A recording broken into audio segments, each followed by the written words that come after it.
My dear students, आज के इस लेक्चर में हम chapter number 8 periodic table and periodicity इसके एक्सरसाइज के शॉर्ट क्वेश्चंस करेंगे। तमाम तर क्वेश्चंस की आपको बुक के ऊपर ही मार्किंग करवा दूंगी।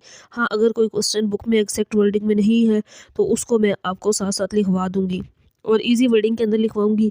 अगर आप इस वीडियो को कम्प्लीटली वॉच कर लेते हैं तो ये एक्सरसाइज के जो 10 इंपॉर्टेंट शॉर्ट क्वेश्चन हैं ये आपके प्रिपेयर हो जाएंगे। माय डियर स्टूडेंट्स, इस पूरी बुक के मैं आपको short question, MCQs, long questions, descriptive यानी कि कंस्ट्रक्टेड क्वेश्चंस तमाम का सोल्यूशन करवा चुकी हूँ। मैं उम्रा पे चली गई थी तो उसमें ये है कि मैं एक मंथ लेक्चर अपलोड नहीं कर सकी, तो चैप्टर 8 के शॉर्ट क्वेश्चंस रह गए थे तो मुझे कमेंट सेक्शन से पता चला, तो आज मैं इसको भी कम्प्लीटली आपके लिए सॉल्व कर रही हूँ। तो आपने साथ साथ लिख लेना है जो क्वेश्चंस मैं लिखवाऊंगी और जो बुक पे मार्किंग होगी वो बुक पे साथ साथ मार्किंग कर लेनी है।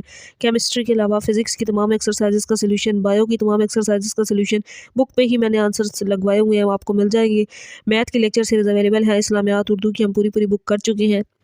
तो आपने चैनल को सब्सक्राइब कर लेना है और वीडियो को लाइक ज़रूर कर लेना है, इससे दिल करता है कि मज़ीद इन्फॉर्मेटिव लेक्चर्स आपके लिए बनाए जाएं। तो जल्दी से स्टार्ट करते हैं आज के इस लेक्चर को। तो पहला हमारे पास शॉर्ट क्वेश्चन है, why was atomic number chosen to arrange the elements in the periodic table.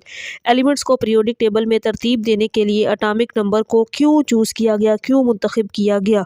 तो इसके आंसर के लिए आना है आपने पेज नंबर 115 पर। बुक में नहीं था तो मैंने शॉर्ट वर्डिंग में ना आसान करके इसको लिखा है पेज 115 पर। माय डियर स्टूडेंट्स, आंसर मैं साथ साथ बोलूँगी। बुक पे लिखने का मतलब ये होता है कि आप भी साथ साथ अपनी अपनी बुक्स पे लिखें और इनको प्रिपेयर करें। अगर मैं आपको पीडीएफ फॉर्म में सोल्यूशन नोट्स बनाकर दे दूं तो आपका ये इस तरह का लेवल नहीं है कि आप नोट्स में से कर सकें, तो आपके लिए मुश्किल होगी। मैंने कोशिश की है कि ज़्यादा आंसर आपको बुक के चैप्टर के अंदर से लगवाऊँ और ऐसा ही है, और जो नहीं मिले उनको मैंने लिखा है। तो पहला जो क्वेश्चन है मैंने इसको मुख्तसर करके आसान वर्डिंग में लिखा है, साथ साथ मैं आपको समझा देती हूँ। आप चाहें तो स्क्रीनशॉट ले लें या इसको साथ साथ लिख लें। Atomic number of every element is fixed. हर एलिमेंट का अटामिक नंबर जो है वो फिक्स्ड होता है, मुकर्रर होता है। And it increase regularly as 1 by 1 from element to element. और ये एक एलिमेंट से दूसरे एलिमेंट के यानी कि बाकायदा तौर पर बढ़ता है, ठीक है, बाकायदा तौर पर 1 by 1 बढ़ता है। No two elements have the same atomic numbers. किसी भी दो एलिमेंट्स का अटामिक नंबर एक जैसा नहीं होता, इसलिए एलिमेंट्स को पीरियोडिक टेबल में अटामिक नंबर की बुनियाद पर तरतीब दिया जाता है। बात समझ चुके होंगे आप कि हर एलिमेंट का अटामिक नंबर फिक्स्ड होता है और ये किस तरह बढ़ता है, तरतीब के साथ। बाकायदा इनकी एक तरतीब होती है 1 by 1। किसी भी दो एलिमेंट्स का सेम अटामिक नंबर नहीं हो सकता, हर एलिमेंट का डिफरेंट होता है। तो आपने पीरियोडिक टेबल में ना कुछ एलिमेंट्स के देखे, जिस तरह हमारे पास इलेक्ट्रॉन एक्टिविटी डिफरेंट होती है, उनकी इलेक्ट्रॉन एफिनिटी डिफरेंट होती है। ऑक्सीजन का 16 है, कार्बन का 12 है, मतलब हर एक का डिफरेंट एटॉमिक नंबर होता है ना। तो कभी भी दो एलिमेंट्स का सेम एटॉमिक नंबर नहीं होता। एलिमेंट्स जो होते हैं, एटॉमिक नंबर जो होता है हर एलिमेंट का वो फिक्स्ड होता है और वो बढ़ते किस तरह है, रेगुलरली, बाकायदा, मतलब 1 by 1। एक उनको बाकायदा तौर पर एक एलिमेंट से दूसरे एलिमेंट तक का जो उनका एक सफ़र होता है ना, उसमें वो बढ़ते हैं। कभी भी दो एलिमेंट्स का एटॉमिक नंबर एक जैसा नहीं होता, इसलिए एलिमेंट्स को पीरियोडिक टेबल में एटॉमिक नंबर की बुनियाद पर तरतीब दिया जाता है। तो ये सिंपल सा 4 लाइंस हैं, आप जब लिखेंगे तो मे बी आपकी 2 लाइंस बन जाए।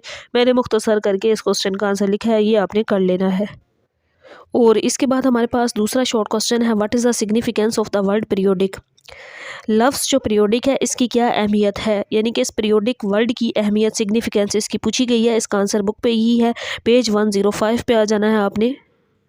माय डियर स्टूडेंट्स, पेज 105 पे यहाँ से यहाँ तक आप इस दूसरे शॉर्ट क्वेश्चन का आंसर करेंगे। आप इसको अपनी वर्डिंग में शॉर्ट फॉर्म में भी लिख सकते हैं। तो देखिए इसमें क्या कहा गया है, the modern periodic table is based upon the arrangement of elements according to increasing atomic number. यानी कि मॉडर्न जदीद जो पीरियोडिक टेबल है इसमें एलिमेंट्स को बढ़ते हुए अटामिक नंबर के मुताबिक तरतीब दिया गया है। When the elements are arranged according to ascending order of their atomic numbers from left to right in a horizontal row. जब एलिमेंट्स को इनके एटॉमिक नंबर्स की सऊदी तरतीब, ठीक है, असेंडिंग ऑर्डर की बात हो रही है, बाएं से दाएं हॉरिजॉन्टल रो में रखा जाए तो क्या होता है, properties of elements are found repeating after regular intervals. तो एक ख़ास वक्फे के बाद इनकी प्रॉपर्टीज़ जो है वो रिपीट होना शुरू हो जाती हैं। यहाँ तक करने के बाद फिर आपने नेक्स्ट पेज पर आना है। Dear students, next next page पर ना आपने ये आखिरी 2 लाइंस भी कर लेनी है। The element in a group show similar chemical properties. Group में जो एलिमेंट्स होते हैं इनकी प्रॉपर्टीज सिमिलर होती हैं। As a whole the periodic table shows the repetition. इस तरह एज अ होल हम ये कह सकते हैं कि पीरियोडिक टेबल में रिपीटेशन होती है, वैल्यूज रिपीट होती हैं और प्रॉपर्टीज़ उनकी खसूसियात भी। एलिमेंट्स आफ्टर रेगुलर इंटरवल, एक खास वक्फे के बाद। This trend is called periodicity in the properties. इस ट्रेंड को क्या कहते हैं? पीरियोडिसिटी कहते हैं। इसी आंसर को मैं मुख्तसर और शॉर्ट फॉर्म में अगेन आपको बताती हूँ कि जो मॉडर्न पीरियोडिक टेबल होता है इसमें एलिमेंट्स को जो बढ़ने का रुझान होता है वो किस पर मबनी होता है? हम पहले भी कर चुके हैं, एटॉमिक नंबर पर डिपेंड कर रहा होता है। जब एलिमेंट्स को उनके एटॉमिक नंबर के हिसाब से असेंडिंग ऑर्डर में सऊदी तरतीब में बाएं से दाएं हॉरिजॉन्टल रो में रखा जाता है तो उनकी खसूसियात एक ख़ास वक्फे के बाद दोबारा रिपीट होना शुरू हो जाती हैं। एक ही ग्रुप के जो एलिमेंट्स होते हैं वो एक जैसी केमियाई खसूसियात ज़ाहिर करते हैं। The elements in a group show similar chemical properties. ये लाइन हमने देखी और इसके बाद पीरियोडिक टेबल की खसूसियात के बाकायदा रेगुलर जो वक्फा होता है उससे वो दोबारा रिपीट होना शुरू हो जाते हैं। ये खसूसियात जो होती हैं इसको क्या कहते हैं? पीरियोडिसिटी कहते हैं। तो ये आप इस दूसरे शॉर्ट क्वेश्चन के आंसर में लिखेंगे, अपने लफ्ज़ों में मुख्तसर करके भी लिख सकते हैं। और इसके बाद हमारे पास तीसरा शॉर्ट क्वेश्चन है, why does the size of a period increase as we move down the periodic table. Periodic table में नीचे की तरफ जाते हुए एटम का साइज क्यों बढ़ता है? इसका आंसर बुक पर ही है, पेज 111 पर आ जाना है आपने। डियर स्टूडेंट्स, इसका आंसर यहाँ से यहाँ तक आप कर सकते हैं या फिर मैंने इसको शॉर्ट फॉर्म में लिखा है, आप इस तरह से लिखेंगे इसके आंसर को। The size of period increase as we move down the group in periodic table because new electron shells are added. क्योंकि उसमें नए शेल्स ऐड हो जाते हैं विच इंक्रीज एटॉमिक साइज, जो उसके एटॉमिक साइज को बढ़ा देते हैं। तो पहली लाइन आप क्वेश्चन के अंदर से लिख लेंगे और फिर आप उसकी रीज़न ये लिखेंगे because new electron shells are added, क्योंकि इलेक्ट्रॉन्स के नए शेल्स ऐड हो जाते हैं जो इसके एटॉमिक साइज को बढ़ा देते हैं। यही वजह है कि जब हम पीरियड में नीचे की तरफ जा रहे होते हैं तो एटॉमिक साइज बढ़ जाता है। ये इसकी रीज़न है, सिंपल सी ये लाइन लिख लें या बुक से करना चाहते हैं तो यहाँ से यहाँ तक आप उसको कर सकते हैं। और इसके बाद नेक्स्ट हमारे पास क्वेश्चन नंबर 4 है, in a group elements have the same number of electrons in the outermost shell. के एक ही ग्रुप के एलिमेंट्स के जो आखिरी बैरूनी शेल होता है उसमें इलेक्ट्रॉन्स की तादाद एक जैसी क्यों होती है? Why is it so? एक जैसी क्यों है, इसको आपने एक्सप्लेन करना है। तो इसका आंसर बुक पर है, पेज 107 पर। तो डियर स्टूडेंट्स, पेज 107 पर आप इस चौथे शॉर्ट क्वेश्चन का आंसर यहाँ से लेकर यहाँ तक फिर आप साथ ये एग्जांपल लिखेंगे। लेकिन देखिए पहले हम इसको देखते हैं। Elements present in a group resemble one another in their chemical properties since they contain the same number of electron in their outermost shell. Group में मौजूद जो एलिमेंट्स होते हैं ये अपनी केमियाई खसूसियात में एक दूसरे से रिजेंबलेंस होते हैं, एक दूसरे से मुशाबा होते हैं। क्यों होते हैं? इन their chemical properties since they contain the same number of electrons, क्योंकि इनका जो आखिरी बैरूनी शेल होता है इसमें इलेक्ट्रॉन्स की तादाद एक जैसी होती है। Element present in a group are also called a family and each group has also been given a family name. और ग्रुप के एलिमेंट्स को, ये ग्रुप इनके एलिमेंट्स जो होते हैं एक ही ग्रुप के होते हैं, इनको क्या कहा जाता है? फैमिली कहा जाता है। और इनके ग्रुप को एक ख़ानदानी नाम दिया जाता है। ठीक है, मसलन जैसे आप ये इसमें एग्जांपल लिखेंगे। फॉर एग्जांपल ग्रुप 1 के एलिमेंट्स को क्या कहा जाता है? अल्कली मेटल्स कहा जाता है। ग्रुप 2 के एलिमेंट्स को अल्कलाइन अर्थ मेटल्स कहा जाता है। तो ये इनका एक फैमिली नेम होता है और ये आगे इसमें करने की ज़रूरत नहीं है, बस इतना करेंगे। ग्रुप 1 के इसका फैमिली नेम अल्कली मेटल्स है, ग्रुप 2 अल्कलाइन अर्थ मेटल होता है। तो यहाँ से यहाँ तक पहले आप ये करेंगे, ये ग्रुप में मौजूद तमाम एलिमेंट्स अपनी केमियाई खसूसियात की वजह से एक दूसरे से रिजेंबलेंस होते हैं, मुशाबा होते हैं। क्यों होते हैं? क्योंकि इनके आखिरी जो बैरूनी शेल होता है उसमें इलेक्ट्रॉन्स की तादाद एक जैसी होती है। एक ही ग्रुप के एलिमेंट्स को फैमिली कहा जाता है और एक ग्रुप के जो होता है ना पूरा उसका ग्रुप, उसको जो एक ख़ानदानी नाम दिया जाता है। जैसे group 1 alkali metal, group 2 alkaline earth metal. ये तमाम ये एग्जांपल्स कर लेंगे। और इसके बाद नेक्स्ट है हमारे पास 5वां क्वेश्चन, बहुत ही आसान क्वेश्चन है। Do you expect calcium to be more reactive than sodium? इसमें एक आ गया है कि आप समझते हैं कि जो कैल्शियम है ये सोडियम से ज़्यादा रिएक्टिव है। Give the reason of your answer. अगर है तो मतलब आपने जवाब की वजह बयान करनी है। तो सबसे पहले तो आप ये लाइन लिखेंगे, no sodium is more reactive than calcium. Sodium जो है ये कैल्शियम से ज़्यादा रिएक्टिव है। फिर आपने इसकी रीज़न लिखनी है जो कि मैंने इसके साथ पिछले पेज 116 पर लिखी है। डियर स्टूडेंट, सबसे पहली लाइन तो आप ये लिखेंगे कि no sodium is more reactive than calcium, के सोडियम कैल्शियम से ज़्यादा रिएक्टिव है। रीज़न क्या है? Calcium has higher ionisation energy, क्योंकि कैल्शियम की हायर आयोनाइजेशन एनर्जी होती है सोडियम की निस्बत। Calcium has smaller size and more nuclear charge than sodium. Calcium का जो साइज़ होता है ना वो छोटा होता है और न्यूक्लियर चार्ज ज़्यादा होता है सोडियम की निस्बत। This make it difficult for calcium to lose electron and react. और ये कैल्शियम को डिफ़िकल्ट बनाता है कि ये अपने अंदर से इलेक्ट्रॉन को लॉस कर सके और ये दूसरे रिएक्शन रिएक्शंस केमिकल मतलब रिएक्शंस के साथ रिएक्ट कर सके, तो ये रिएक्ट नहीं कर सकती। यही रीज़न है कि सोडियम मोर रिएक्टिव होती है, कैल्शियम रिएक्टिव नहीं होती। कैल्शियम रिएक्टिव ना होने की वजह क्या है? क्योंकि कैल्शियम का जो साइज़ होता है वो छोटा होता है और जो इसको डिफ़िकल्ट बनाता है कि अपने अंदर से इलेक्ट्रॉन को लॉस कर सके और रिएक्ट कर सके। तो इसकी आयोनाइजेशन एनर्जी जो होती है वो बेशक हायर होती है, लेकिन इसका साइज़ छोटा होने की वजह से ये रिएक्ट नहीं कर सकती, अपने अंदर से इलेक्ट्रॉन लॉस नहीं कर सकती। तो यही वजह है कि सोडियम जो है वो उसका साइज़ बड़ा होता है और वो अपने अंदर से इलेक्ट्रॉन को इजीली लॉस कर लेती है, वो ज़्यादा रिएक्टिव होती है कैल्शियम की निस्बत। तो ये आपने सिंपल सा इसमें आंसर बता देना है। और इसके बाद हमारे पास नेक्स्ट क्वेश्चन है क्वेश्चन नंबर 6। बहुत ही आसान और सिंपल सा क्वेश्चन है।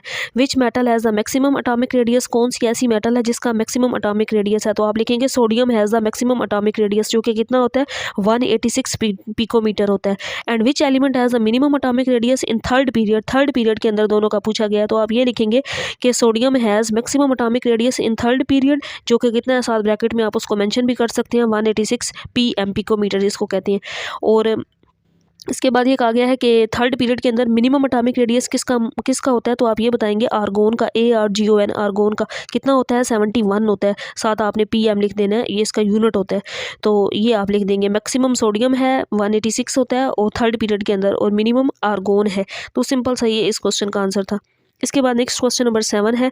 Why are the most electronegative elements present in 6th and 7th group? 6 और 7th ग्रुप के अंदर मोस्ट इलेक्ट्रोनेगेटिव एलिमेंट्स। स्टूडेंट्स इसका आंसर मैंने यहाँ पे लिखा है पेज 115 पर। बहुत ही आसान है। मैं सबसे पहले आपको बता दूँ, इस क्वेश्चन में ये कहा गया है कि सबसे ज़्यादा इलेक्ट्रोनेगेटिव जो एलिमेंट्स होते हैं ग्रुप 6 और 7 में क्यों पाए जाते हैं। तो देखिए इसकी रीज़न क्या है कि सबसे ज़्यादा इलेक्ट्रोनेगेटिव एलिमेंट्स ग्रुप 6 और 7 में पाए जाते हैं क्योंकि इन्हें अपना ऑक्टेट मुकम्मल करने के लिए सिर्फ 1 या 2 इलेक्ट्रॉन्स की ज़रूरत होती है। यही वजह है कि ये दूसरे इलेक्ट्रॉन से बहुत इजीली इलेक्ट्रॉन अपनी तरफ खींच लेते हैं। तो देखिए इस आंसर को आप इस तरह से लिखेंगे, the most electronegative element are in group. मैंने 16 और 17 लिखा था, आपने यहाँ पे 6 और 7 लिख लेना है, ठीक है, क्योंकि क्वेश्चन 16 और 17 से भी आ सकता है। तो आप यहाँ पे करेंगे 6 और 7, क्योंकि क्वेश्चन में 6 और 7 है कि the most electronegative element are in group 6 and 7। सबसे ज़्यादा इलेक्ट्रोनेगेटिव एलिमेंट ग्रुप 6 और 7 में होते हैं। क्यों होते हैं? Because they need 1 or 2 electrons, क्योंकि इन्हें 1 या 2 इलेक्ट्रॉन्स की ज़रूरत होती है टू कंप्लीट देयर ऑक्टेट, अपना ऑक्टेट मुकम्मल करने के लिए। So they strongly attract electrons from other atoms.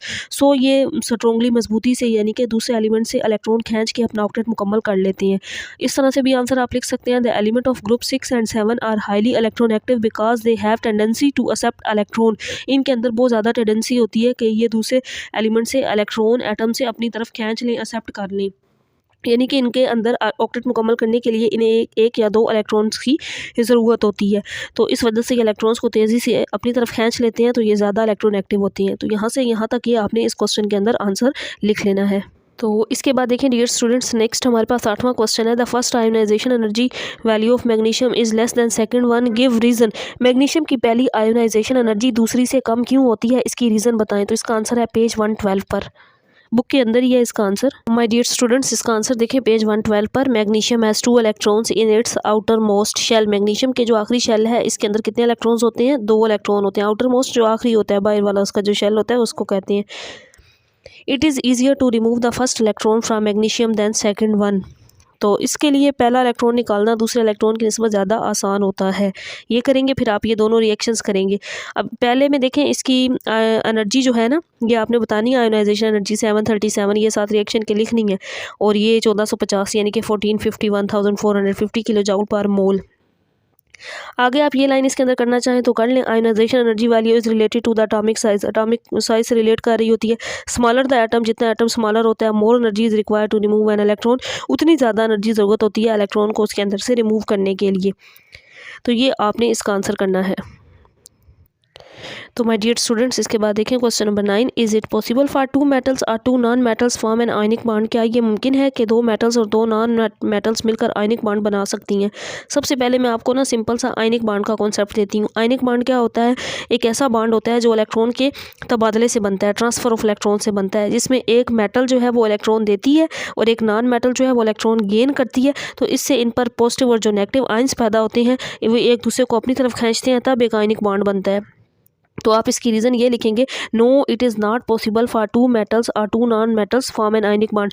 दो मेटल्स या दो नॉन मेटल्स मिलकर आयनिक बॉन्ड बनाती हैं, लेकिन ये दो मेटल्स अलग हो जाएं या दो नॉन मेटल्स अलग हो जाएं वो नहीं बना सकती। No ionic bond is formed only between a metal and a non metal, ये इन दोनों के मिलने से बनता है। यानी कि आप ये रीज़न बताएंगे कि आयनिक बॉन्ड जो है वो मेटल और नॉन मेटल दोनों के दरमियान बनता है, क्योंकि नॉन मेटल जो है वो ये इलेक्ट्रॉन देती है और नॉन मेटल इलेक्ट्रॉन गेन करती है, तभी इनके दरमियान चार्जेस का अट्रैक्शन होता है, तो एक आयनिक बॉन्ड बन सकता है। ये आप इसका आंसर लिखेंगे। और इसके बाद हमारे पास आखिरी और 10वां शॉर्ट क्वेश्चन है, which element has the least value of ionization energy. कौन सा ऐसा एलिमेंट है जिसकी सबसे कम आयोनाइजेशन एनर्जी होती है। तो आप लिखेंगे caesium, CESIUM। Caesium has the least value of ionization energy, that is कितनी होती है 376 किलो जूल पर मोल होती है। यहाँ पे मोल के ऊपर ये -1 आप लिखेंगे पर mole. And which element has the highest value of electron activity. और कौन सा ऐसा एलिमेंट है जिसकी सबसे ज़्यादा इलेक्ट्रॉन एक्टिविटी होती है। तो फ्लोरीन है जिसकी इलेक्ट्रॉन एक्टिविटी 4 होती है।